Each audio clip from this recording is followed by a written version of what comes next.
ಇನ್ನು 12 ಕೋಟಿ ರೂಪಾಯಿ ಚಿನ್ನಾಭರಣ ಕಳ್ಳರಿಗೆ ಖಾಕಿ ಶೋಧ ಕಾರ್ಯವನ್ನ ಮಾಡ್ತಾ ಇದೆ. ಮತ್ತೊಂದು ಕಡೆ ಅದೇ ದೇಶದ 4 ಕಳ್ಳರು ಲಾಕ್ ಆಗಿದ್ದಾರೆ. 2 ಕೆಜಿ ಚಿನ್ನಾಭರಣವನ್ನ ದೋಚಿದಂತಹ ನೇಪಾಳ ಖದೀಮರು ಅಂಧರಾಗಿದ್ದಾರೆ. 18 ಕೋಟಿ ರೂಪಾಯಿ ಚಿನ್ನಾಭರಣ ಕಳ್ಳರಿಗೆ ಖಾಕಿ ಶೋಧ. ಮತ್ತೊಂದೆಡೆ ಅದೇ ದೇಶದ 4 ಕಳ್ಳರು ಲಾಕ್ ಆಗಿರುವಂತದ್ದು. 2 ಕೆಜಿ ಚಿನ್ನಾಭರಣ ದೋಚಿದ್ದ ನೇಪಾಳ ಖದೀಮರು ಅಂಧರಾಗಿದ್ದಾರೆ. 8 ತಿಂಗಳ ನಂತರ ಬೆಂಗಳೂರಿನಲ್ಲಿ ಸಿಕ್ಕಿಬಿದ್ದ ಖದೀಮರು. ಆದ್ರೆ ಚಿನ್ನದ ಬಗ್ಗೆ ನೇಪಾಳಿ ಕಳ್ಳರು ಯಾವುದೇ ರೀತಿಯಾದಂತಹ ಮಾಹಿತಿಯನ್ನ ಬಾಯ್ಬಿಟ್ಟಿರಲಿಲ್ಲ. 2 ಕೆಜಿ ಚಿನ್ನಾಭರಣವನ್ನ ದೋಚಿದ್ದಂತಹ ನೇಪಾಳ ಖದೀಮರಿಯವರು 8 ತಿಂಗಳ ನಂತರ ಬೆಂಗಳೂರಿನಲ್ಲಿ ಈ ಖದೀಮರು ಸಿಕ್ಕಿಬಿದ್ದಿದ್ದಾರೆ.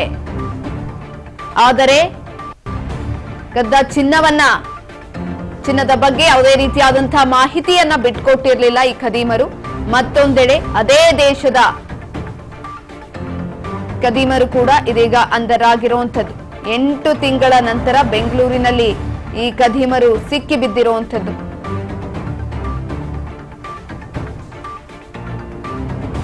$18 ಕೋಟಿ ರೂಪಾಯಿ ಚಿನ್ನಾಭರಣದ ಬಗ್ಗೆ ಯಾವುದೇ ರೀತಿಯಾದಂತಹ ಇನ್ಫಾರ್ಮೇಶನ್ ಅನ್ನ ಬಾಯ್ಬಿಟ್ಟಿಲ್ಲ ನೇಪಾಳಿ ಕಳ್ಳರು.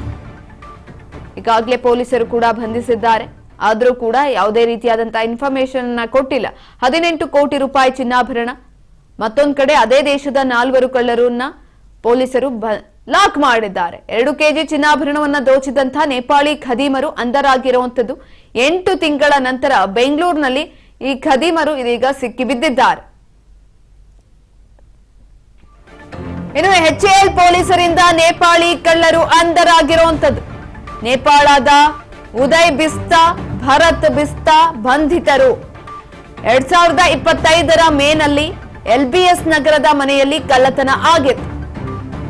ಬಿಜೆಪಿ ಮುಖಂಡ ರಮೇಶ್ ಬಾಬು ಮನೆಯಲ್ಲಿ ಆಗಿದ್ದಂತಹ ಕಳ್ಳತನ. ಕೆಲಸಕ್ಕಿದ್ದಂತಹ ನೇಪಾಳಿ ದಂಪತಿ ಹಾಗೂ ಸಹಚರರಿಂದ ಕಳ್ಳತನವನ್ನ ಮಾಡಲಾಗಿತ್ತು. 2 ಕೆಜಿ ಚಿನ್ನಾಭರಣ, 10 ಲಕ್ಷ ರೂಪಾಯಿ ನಗದನ್ನ ದೋಚಿದಂತಹ 4 ನೇಪಾಳಿ ದಂಪತಿಗೆ ಸಾಥನ್ನ ಕೊಟ್ಟಿದ್ರು. ಉದಯ್, ಭರತ್ ಬಿಸ್ತಾ ಕಳ್ಳತನವನ್ನ ಮಾಡಿ ನೇಪಾಳಕ್ಕೆ ಎಸ್ಕೇಪ್ ಆಗಿದ್ರು ಆರೋಪಿಗಳು. ಇದೀಗ ಪೊಲೀಸರು ಬಂಧಿಸಿದ್ದಾರೆ ಇವರನ್ನ. ಖತರ್ನಾಕ್ ಕಳ್ಳರ ಮೇಲೆ ನಿಗಾ ಇಟ್ಟಿದ್ರು HAL ಪೊಲೀಸರು. 2 ಕೆಜಿ ಚಿನ್ನಾಭರಣವನ್ನ ದೋಚಿದಂತಹ ನೇಪಾಳಿ ಖದೀಮರು ಅವರ ಮನೆಯಲ್ಲೇ ಕೆಲಸಕ್ಕಿದ್ದಾದ ಮೇಲೆ ಎಲ್ಲವನ್ನ ಗಮನಿಸಿದ ನಂತರ ಇದೀಗ ಚಿನ್ನವನ್ನ ದೋಚಿ ಎಸ್ಕೇಪ್ ಆಗಿದ್ರು. 8 ತಿಂಗಳ ನಂತರ ಈ ಕಳ್ಳರು ಅಂಧರಾಗಿರುವಂತದ್ದು ಪೊಲೀಸರ ಅತಿಥಿಯಾಗಿದ್ದಾರೆ. ಮತ್ತೊಂದೆಡೆ ಅದೇ ದೇಶದ 4 ಕಳ್ಳರು ಲಾಕ್ ಆಗಿರುವಂತದ್ದು. ಖತರ್ನಾಕ್ ಕಳ್ಳರ ಮೇಲೆ ನಿಗಾ ಇಟ್ಟಿದ್ರು HAL ಪೊಲೀಸರು. ಇತ್ತೀಚೆಗೆ ಬೆಂಗಳೂರಿಗೆ ಬಂದಿದ್ದ 4 ಆರೋಪಿಗಳಿವರು. ಆರೋಪಿಗಳ ಮಾಹಿತಿಯನ್ನ ತಿಳಿದು HAL ಪೊಲೀಸರು ಬಂಧಿಸಿದ್ರು. ಎಷ್ಟೇ ವಿಚಾರಣೆ ಮಾಡಿದ್ರು ಕೂಡ ಬಾಯ್ ಬಿಡ್ತಿಲ್ಲ ಖದೀಮರು. ಸದ್ಯ ಸಿಕ್ಕಿರೋ ಆರೋಪಿಗಳಿಂದ ಯಾವುದೇ ರಿಕವರಿ ಆಗಿಲ್ಲ. ಆದರೆ ಪ್ರಮುಖ ಆರೋಪಿಗಳು ನೇಪಾಳದಲ್ಲಿ ಇರುವಂತಹ ಮಾಹಿತಿ ಕೂಡ ಸಿಕ್ಕಿದೆ.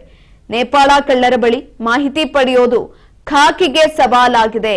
ಈ ಒಂದು ಸಂದರ್ಭದಲ್ಲಿ ಇನ್ನು ಯಾವ ಚಿನ್ನವನ್ನು ಕೂಡ ರಿಕವರಿ ಮಾಡಿಕೊಂಡಿಲ್ಲ, ಯಾವ ಇನ್ಫಾರ್ಮೇಶನ್ ಅನ್ನು ಕೂಡ ಬಾಯ್ ಬಿಡ್ತಾ ಇಲ್ಲ. ಹಾಗಾಗಿ ಖದೀಮರಿಂದ ವಿಚಾರವನ್ನ ಬಾಯ್ಬಿಡಿಸೋದಕ್ಕೆ ಈಗ ಪೊಲೀಸರು ಕೂಡ ಹರಸಾಹಸವನ್ನ ಪಡ್ತಿದ್ದಾರೆ.